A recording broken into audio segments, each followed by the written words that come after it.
Hello friends and welcome back to Carpo's Woodworking. And lately I've been quite busy learning how to do something I always wanted to do, which is build guitars. And although I've shared many different carpentry projects in the past, I've kind of stepped away from carpentry for a while and I'm coming back into it full force trying to teach myself to build guitars. I'm a self-appointed apprentice of myself and that makes it difficult.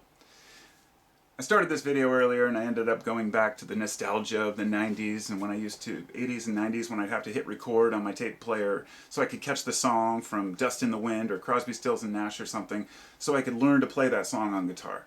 And there was a time when I was really into music and playing and I taught myself everything I knew and I didn't ever take lessons, so I had missed out on a lot of scales and things. I'm not that good. I just like to finger pick and play acoustic guitar. Never even had an electric guitar until a few years ago, when I traded one to somebody on Craigslist for an amp I had and said, why not? I am an acoustic player and I like to play fireside, kind of just, playing an acoustic guitar. It's very simple, self-contained. But several years ago, I tried my hand at building guitars. I got as far as building one body, which was never completed for my bass. I was doing it with the jigsaw. My bandsaw wouldn't work. I didn't have the right tools. That was an excuse. So this video is multifaceted. It's to show you where I've come in 2 months, to show you the things that I've learned, some of the tricks that I was not told, and I'd like to start off by saying the reason why it's become easier now is YouTube. I hate to say it, but the fact that so many luthiers out there are willing to share their information with us, and you can sit and actually watch a video instead of some manual or a book that you have to flip and think, what is he doing? What does he mean? Laying out exactly how to build a guitar.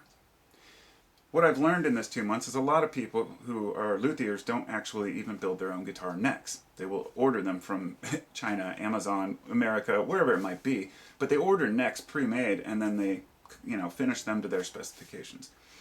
I'm not going to sit and say that's not a real luthier. I think that there's a lot of arrogance in the music world. When musicians alone, in fact, it's funny, I watched a video the other day, it was like 5 types of arrogant musicians. It was like, there was the collector, the one who has all these guitars but won't play any of them, and there's the one who refuses to play on any equipment unless it's old, vintage, So, what I've been doing, and here's what I've finished in the last month. This one's not totally complete, but this is my walnut with a through neck of maple. So this was intended to be a second attempt at one that I made before that got ruined. My very first guitar that I made, I'm going to show you in a moment, was ruined and I was determined to salvage it, and I think I did. But this one's not quite finished because I had an issue with the electronics in here. I had everything's totally, everything's wired up and I've got copper tape. It's all properly grounded. It sounded great. It's got a standard 3-way switch with 2 volumes and 2 knobs, and I have the output jack going right here, which is a weird place for it. I realize that. But in my future guitars, I might put them on the bottom or, in a more convenient place. But I actually kind of like them coming out of the plate like that. A lot of older guitars are like this, but it's not screwed down the plate because I have to fix it. But it has these 2 humbuckers in it. And this company that I'm ordering from, I wasn't even going to mention the name because until I'd tried them. It's Wilkinson, and they're rather affordable, And I wasn't quite sure if I was going to like them, but I'll get to that. So this Purple Heart fretboard still needs to be sanded down on the edges, but as a guitar, it plays, okay?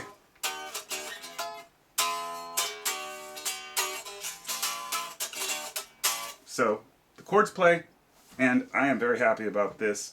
I had to do a lot of finagling because it's based on kind of a Les Paul design, but there's no angle to the head, and it's just, I got myself into quite a bunch of trouble here.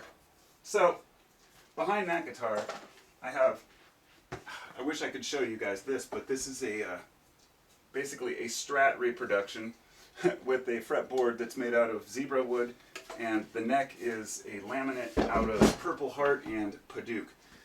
And I bought this stuff to make my own plates, so I could make my own, front plates. So the funny thing is, and something I can at least teach a little bit, from what I've learned here, There are so many simple things that you can build yourself. Now, my friend ordered a lot of the tools from Stu Mac and Stuart McDonald. They have great equipment. That said, he sent me a picture an hour ago, ironically, that was, he said, look at this messed up fret wire they sent me. And it was a picture, it was all messed up. Like the mushroom wasn't right on it. It was like, and I had a piece up here I was going to kind of show you guys. Whatever. I don't know. That was right here. Just in case you don't know, this is, you know, fret wire as it comes. I don't know if you can see that. It's like a T shape with the mushroom on top, and you put it into the fret slots that you cut, and it has to be, you know, functional to use. But when you're sanding a fretboard, and this is where I really messed up on my first bass guitar, which I wanted to play here, but this was the first neck I started, and I definitely messed up on it because I didn't follow one important rule because I tried to cut corners. And not cut corners rather, but do it without using this, a sanding block. And anybody who builds guitars will just be like, you're an idiot for trying to build it without a radius gauge. This is basically a 12-inch diameter, or radius, sorry. So you can buy these for like 20, 30 bucks. And I was like, I don't want to spend that much on a block to put sandpaper on. I read a bunch of articles, and finally somebody's like, it's pretty simple, dude. You just, the table saw blade is either 10 or 12 inches. So you just push up the blade a little bit, and then you run it through sideways. It's not a safe thing to do, and unless you know your table saw well, it's not recommended for anyone to do this, but there are so many other ways to do things. And I'm saying this hoping that I can inspire somebody else out there who wants to build their own guitar, that you don't need tools. And my intention here was, I should say, you don't need the tools you might think you need. I've been doing all this without a bandsaw because mine's broken. It's not working right. That's fine. A lot of people use a bandsaw for everything building guitars. And mind you, it's very handy. I still use it for cutting the edges of the fretboard, but that's about it. I've done this neck by hand. Several of the necks I've done by hand. It looks like I just dropped my grommet because I took the strings off earlier. I wanted to put this together just to show you, but what happened was the fretboard is way too steep on these edges, so it's not consistent across. It still plays fine. I don't even know what radius it is, but because of that, I've had issues with the frets not staying down on the very edge, so I had to come through with CA glue and glue everything back down and everything. Now I finally have it to where I think it's going to work. I just need to sand down this board again because it's got CA glue on it. Just a big complicating thing, and here's the body that goes to it. So I've just got the standard 4 bolts in the back, and these are more of those same pickups, the P-bass pickups. And when I plugged this thing in and played it, I was like, I love this. Simple guitar, a volume knob, a tone knob. It goes from a lot of pop and twang to just a really deep, warm, rich bass. And surprisingly, even some of the string buzz you might get from bass, you'll get that anyway because of the bass strings and the size they are. It's kind of hard to avoid. As long as it's not coming through the amp, it's alright. But I wanted to talk for a moment about affordable hardware. This bridge right here was, what, 15, 20 bucks? I don't know. Not much. And you could buy the same bridge from another manufacturer. Maybe better components, maybe better steel, or maybe not. For, you know, 50 bucks or 100 bucks. I mean, and the thing is, where do you really want to spend the money? Obviously, you want to spend the money on the pickups. You want good hardware. You want good pots that are clean and smooth. But even some of the cheap potentiometers, the pots as they're called, they seem to work just fine. So it's a matter of cost efficiency versus like what kind of a guitar are you building. So anyway, this one's just unstrung temporarily. And I'm going to put it back together later. I have another neck here that you know, this one's all set up with the truss rod and everything, and it's zebra wood. I really like it, and the scarf joint on it turned out really nice. And this is my last piece of, well, it's not the real, it's the rosewood, but it's not the real stuff. It's the secondary version from Bolivia. But at any rate, it's a wonderful material, and it makes an awesome fretboard. So I'm going to put that back up here. The final thing I wanted to show, well actually there was this one more body. This is one I'm getting ready to use that neck on to make this bass. and this was a piece of pine that I actually used a power wire brush to grind down to give it this texture. And I'm pretty in love with this one. I really like this the feel of it.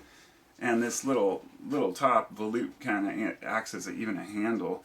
And you notice the other one, I had the cut taken out of the edge. That's something I don't see in guitars either. And that's because I thought it would be nice to be able to stand it up on my knee and play it. And it works great. So here comes the pride and joy. Well, not yet. When I first started this channel, I said I'm going to make a through neck guitar. And I made my best effort to make a through neck, but it was actually a full guitar. Not even a through neck, it was just a one-piece guitar. Technically two pieces, because it was an old pine table, and there's several videos talking about this. I took where two pieces were joined together, which runs right up the back of the neck. You can see the different tones kind of in the pine. And I basically cut this whole thing out of one piece, and all the way up to the headstock and everything. Made one mistake because there was a peg right here, and it snapped. And I didn't realize a peg would be there, and right there in the weakest point. It was a crazy coincidence. So I bought this this thing over here. And I was originally going to put this on it. This is for a headless system, and it goes on the end, and you run the strings backwards and tune them down here. It's like, no, I don't want to do that. I just want to fix this head. So here's what I did. I watched an old timer on YouTube doing a repair on an old Martin acoustic guitar, which had the same problem, and their break was even worse. The truss rod was sticking out and stuff. So here's what I did. If you can see that, these are two splines of zebra wood. So what I did was I took a template on top here, clamped it on, and I used a router and clamped blocks so the router would just make two perfect grooves where I wanted them. Took my time and did it, and in the end I sanded it down, and you can kind of see the peg still in there, parts of it. And then on the front I took some of this stuff, which is that plastic pickguard material, and as you can see I glued that on there. And I cut a hole out of it because where I bent it to fit the profile, it had a little bit of marring from the heat, but I had to access the truss rod anyway. So I kind of made this little like pad to go into the truss rod. I don't know how it's going to turn out. And the fretboard is Purple Heart as well. And here comes the part that I really like. This is what I did yesterday. This is a Flower of Life design, which I used a router and a special router base, a Dremel router base, and then a compass jig, so I can nail it in and run the router in a circle with a tiny bit in it and cut like an 1/8 to 3/16 inch groove in there, and then I followed the Flower of Life pattern. So that's deep. So when I sand it out, you won't see the ridges, you know, because you can see that it kind of sunk into the grooves, but it's going to be beautiful when it's sanded. I'm giving it a couple days. It dried, and today I got to wait for this one to dry. This was the, here we go. I don't know how well you can see that in the light, but the back has the exact same thing, but it's purple. And I'm stoked on it.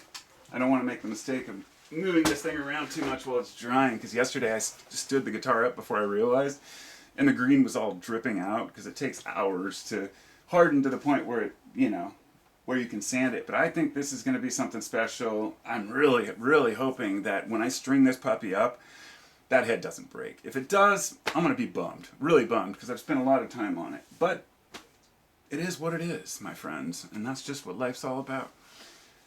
You take those risks. I think that's about all the stuff I wanted to share. I thought about it while I was out making this little custom walking stick, which fits my hand and my fingers perfectly. And I was like, years ago, I wanted to start making them and selling them, and I never, you know, then I went on to something else, and I started making jewelry, and I made little boxes, and eventually, now I'm making guitars, and I'm going to consolidate all of this woodwork one day and put it up for sale, because I have meditation benches and tables, and, you know, it's hard to value your own work, and that brings me to my final point here. When you're starting out doing something as an amateur, you put in your all. You really put a lot of focus into something, most people, I do, to really pay attention and learn. As you become proficient at something and you become an expert, you start to slack on some of the perhaps safety procedures you used to. Maybe you pull a guard off of a saw because you feel confident enough. Perhaps you just become arrogant and assume that your way is the right way without asking questions like we continuously should be. And this is where I get to what I mentioned at the beginning about kind of the arrogance and asking. If you want to ask advice, ask an amateur, right? But an amateur doesn't have all the life experience about the skills to do that particular trade. But I want to say that a professional is going to be much less likely to tell you, oh, here's how to cut corners, or to make your own sanding jig, because they obviously want to look professional. They want to have all the best equipment. And today that just means you basically own a giant CNC machine, which is a computer-controlled router, for those who don't know. And they can put 10 blank pieces of wood in there, and it cuts 10 guitar necks all at once. I mean, in like an hour. And for the guy who's out there hand building shit, you know, you get a little more involved in it, and you start to see things from a different angle that maybe others had forgotten about or couldn't teach you because they're using different methods. My point being, you can learn from everyone, but find people who are in your league of where you stand with your tools. The truth is, out there I've got chop saw and table saw and grinders and all these different things, but I know that I could do it with a lot less. If you want to make guitars, the hardest part is the fretboard. Having just a simple mallet and a fret saw and a radius block, these are things you have to have. A small file for the bone nut. But other than that, we're talking about jigsaws, drills, and hand planers and grinders. I mean, you can do everything with hand tools, basically, but it makes it a lot easier to drill out for the cavities and then have a router to take that stuff out. But even a cheap router works, and that's the thing. Don't be scared to try something new. It's hard, and but it's always worth it. I don't know. Just wanted to share some of those thoughts. Thanks for listening, and pretty soon, in a few months, I hope to have some of these up for sale or for auction or however I'm going to do it. And yeah, I think that once I feel confident that my guitars are playable, and I've had somebody who's a more professional person, a seasoned, I was going to have my son play because he plays live, see what he really thinks, because he'll give me a true, honest, assessment. Either it plays or it doesn't. But my intent here is to, within a year or two, have Carpo's custom guitars going to where every one of the guitars I make, I want to be unique. I don't want to make any that are the same, but I know I'll end up having to do that, especially when I find a design I really like. And but I just don't want to copy other people. I want to do my own thing, and that's what I mean about thinking outside the box. People are often afraid to try new things because, but hey, there's guys on YouTube that made Lego guitars and guitars made out of guitar picks with resin. Hell, a few years ago, resin might be considered sacrilege, but I love using that stuff. I mean, it's plastic, but it's beautiful, and this is all resin filled right there. In fact, the final resin one I'd share here this was the second guitar I started making, and this was made out of some kindergarten blocks from a kid's school that we salvaged. And I ended up lining these up on the back and gluing them, trying to sand the edges to get it smooth, but there was a lot of little pieces falling out. It's been a lot of work, and it still needs a lot of work, but I'm just about ready to finish it. And on the front, it's where two trees branched apart, and if you get it wet, you'll see that, well, it's hard to tell right now, but it's deep little valley of resin right there. And inside that valley is a little stream of crystals with an elephant right at the bottom. Carnelian, little carved stone elephant. We'll see how this one turns out. In fact, I think I'm going to get to work on it right now. Got to get these things done someday. Thanks for watching. Thanks for listening. If you want to find any more information, I do have on my Discord server, which is Carpo719. I have a section for guitars where I share and post all my pictures. And yeah, that's about it. I'll let y'all know soon when I figure out what I'm going to do with them, and appreciate you listening. And if you're new, hit subscribe. What can you lose? You hear me ramble more about learning stuff. Maybe you'll learn something too. Or maybe I'll learn something from you. Be well.